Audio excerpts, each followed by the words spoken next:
Hello, my name is Wiggy, and I'm a CODaholic. Hi, Wiggy.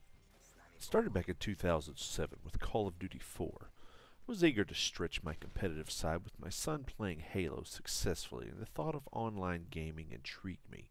So I decided to play Halo, in which I learned that I suck at it. I apparently was too old and too slow to play competitively, so I decided that I wanted to play something that wouldn't let me get my ass handed to me on a consistent basis. I tried playing sports games like Madden, Tiger Woods, but those games got really repetitive and I lost interest rather quickly. So I searched elsewhere for my scratch to my competitive itch. Then I stumbled on a new online game called Call of Duty, in which this was the fourth installment of the franchise. This was set in the modern times. This appealed to me as it was set in real-life environments and looked really cool with some of the weapons that were presented to me in commercials I saw.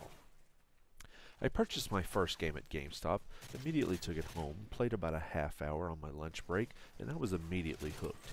It was like the fattest crack rock I had ever lit and sucked on the glass dick like it was the purest cocaine I had ever inhaled in my lungs, but that's another story. After I worked my way through the challenging campaign, as I was new to gaming, to first-person shooters, I was totally engrossed in how addictive it was. So I began to think I was ready for the multiplayer experience. I got to think at this point, I gained the confidence that I needed to hold my own against 12 and 13-year-olds of the world, and I felt I had the skills to take them on one by one, or 6v6 as this were the case. Level after level I ranked up. The more I played, the more addicted I was, and my friends, this is where the plot thickens.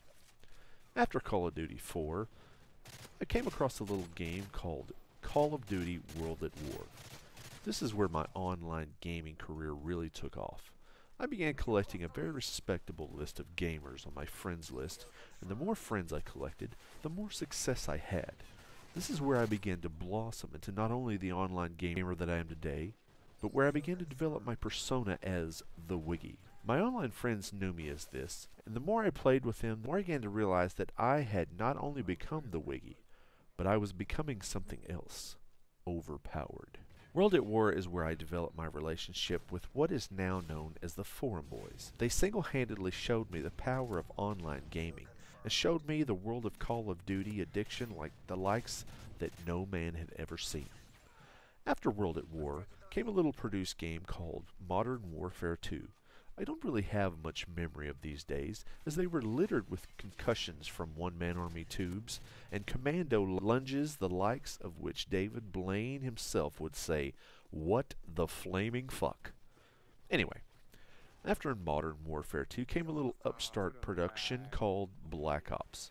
It introduced me to other forms of entertainment, such as the tomahawk, the ballistic knife, and last but not least, the Spaz 12. This is the strongest addiction of all, boys and girls. Oh, I'm sorry, Wiggy. Your time is up. We have others that have to get their stories out. Not a problem. I can continue this next week, but I want to continue my trek through my... You're more than welcome to come back to the next meeting, but we're going to have to move along. Thank you so much. Not a problem. I want to thank you for giving me this opportunity and this platform to share my feelings and share my addictions with my fellow online gamers.